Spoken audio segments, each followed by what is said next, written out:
kubamenyesha amakuru batwitavye ndababwire yuko uno munsi ikiganiro twashimye ko tucerekeza ku buzima n'igandagurwa ry'umwami wa nyuma w'u Burundi Ntare wa gatanu umwana wa Mwambutsa Bangiricenge. Uyu mwami wa nyuma w'u Burundi yaravutse mwabibonye, ariko harageze igihe ageze mu myaka 18 ahendwa n'abanyepolitike bari barongoye igihugu ico gihe, baramwemeza ko hageze ko yosubirira se umwami Mwambutsa Bangiricenge. Gukombora se vyabaye mu 1966, ariko mu mezi atarengane n'imisi 20 amaze ku mwami akimikirwa imuramvya na Micobero yari yahashitse, amaze amezi 4 n'imisi 20 yaciye aja mu birori muri Kongo Kinshasa, aho umukuru w'igihugu Mobutu Sese Seko yari amaze umwaka nawe ashikiriye ubutegetsi. Muri urwo rugendo umwami Ntare wa gatanu ntiyagarutse, yaciye akurwa na kapitene Michel Micombero. Uwo mwami rero yarahenzwe akura se, aheza amezi n'imisi 2 nawe acarabogogwa. Niho itariki 28 Munyonyo 1966 Repubulika ya mbere yavuka mu Burundi. Ntiwumva ko yigijwe iyo agahunga akaja mu Budagi kubayo, abarongoye igihugu bagumye batinya yuko intwaro y'icami ishobora kugaruka iciye kuri we canke iciye ku bandi. Harageze igihe rero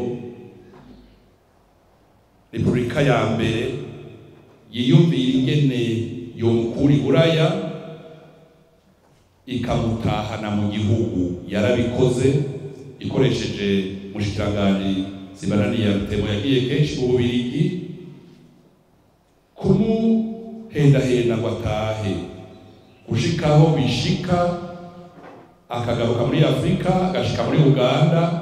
Ashitse muri Uganda baciye kwa rorongo ico gihugu Idi Amin Dada, baramuhendahenda, novuga nti baramufashe ku nguvu gushika muri zindege ashika Bujumbura itariki 30 z'ukwezi kwa gatatu 1972. Muri ico gihe ivyo vyari Kampala, abaserukira ibiro biserukira Burundi muri Kampala baragize mu ruhara, cyane cyane uzwi cyane yitwa Petero Nkundwa ntakiriho, enda muzi cyane kuko yarakoze muri Algeria, n'umunyeshuri ntakiriho. Hageze ko ataha rero Ntare wa gatanu, indege yajemwo harimo n'umuhungu biha Emmanuel yavyawe n'umushikirangoma azwi biha Leopold. Hanyuma biha Manuel ashikira mu Gashogari Bujumbura, atangura muri PC.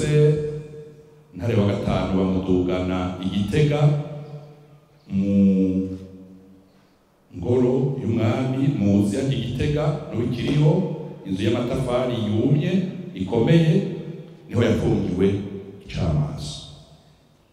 Murumva ko ari mu kwezi wa gatatu, ariko hamaze iminsi avuze yuko yaraje gutembagaza ubutegetsi azanye n'abacangero abanyamahanga kugira ngo bivuge amajambo yoroshe yumvikana kandi avunaguye. Ngira ndababwire ko habaye ibintu bibiri imbere yuko Ntare wa gatanu agandagurwa. Icambere, harabaye imyiyerekano mu gihugu ivuga ko ntare wa gatanu yazaranye n'abacangero abamercenaire abanyamahanga baje gutembagaza intwaro ya Repubulika ya mbere. Ica kabiri cabaye ku mugoroba w'itariki 29 ukwezi kwa kane mu masaa 3 saa 4 baramukuye muri iyo nzu yari apfungiwemwo novuga mu kikoni bamujana mu ikambi kera yitwa Kompanyi Komando y'Igitega. Niho muri iryo joro nyene yagandaguriwe bamurashe. Hanyuma amaze kugandagurwa yaraye mu nkorofani kw'irembo muri twa tuzu duto bita gerite. Hanyuma mu gihugu cose hacatangura ubwicanyi mu gihugu, guhagarika abantu bita abashaka gutembagaza ubutegetsi, bamwe babita bamaye murere, abandi abacangiro baje gukorana n'umwami, abandi bakabita amenja. Amajambo yagiye arahindagurika ku munsi, ivyo mu giseveri bikura mu nyandiko ifise, ikabikura no mu majwi twakuye muri radio y'igihugu kera yitwa Voix de la Révolution. Mpeze mvuga ko umunsi agandagurwa wararongoye ikambi wa mbere komanda Jerome Ruhije siho yari mu bumanuko, yari mu za Rumonge. Hanyuma uwabonye ibyabaye muri iyo kambi muri iyo joro yari umukomanda wa kabiri yitwa Onesphore Ntabiraho, yari kapitene. Niwe bavuga ko yamurashe isasi za nyuma zo kumuhohosha zuba zishika 3 mu gahanga. Mu majambo make rero urupfu rwa Ntare wa gatanu rwarateguwe. Mu majambo make rero gutembagaza ubwami byarateguwe. Mu majambo make kandi ubwicanyi bwaciye burandagata mu gihugu cose bugahitana abahutu benshi bari ku ntonde, bukabatwara amazu, imiduga, amakonti muri banke. Bwarateguwe kuko inyandiko dufise zerekana ko vyateguwe. Icanyuma novuga nuko mu nyandiko Idi Amin Dada yahanye na Perezida Micombero, umwe yarashimiye uwundi ko naka yashitse Bujumbura ko azomufata neza, mugabo siko byagenze.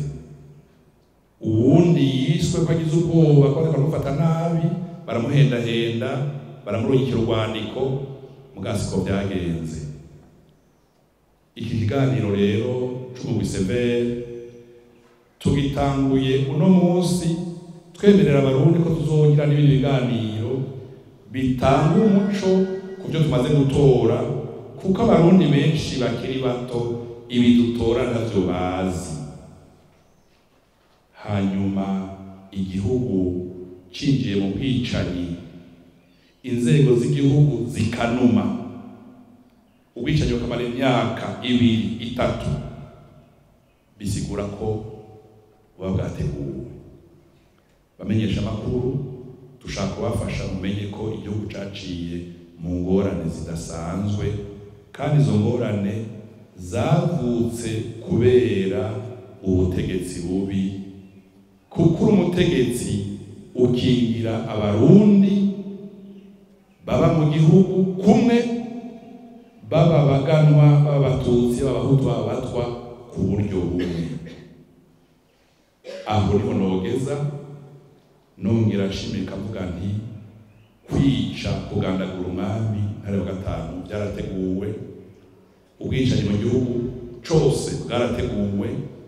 Inyandiko dufise ziriko imikono y'abategetsi bo mu butungane bo mu gisoda barongoye intara ziravyerekana. Tugire Kristo.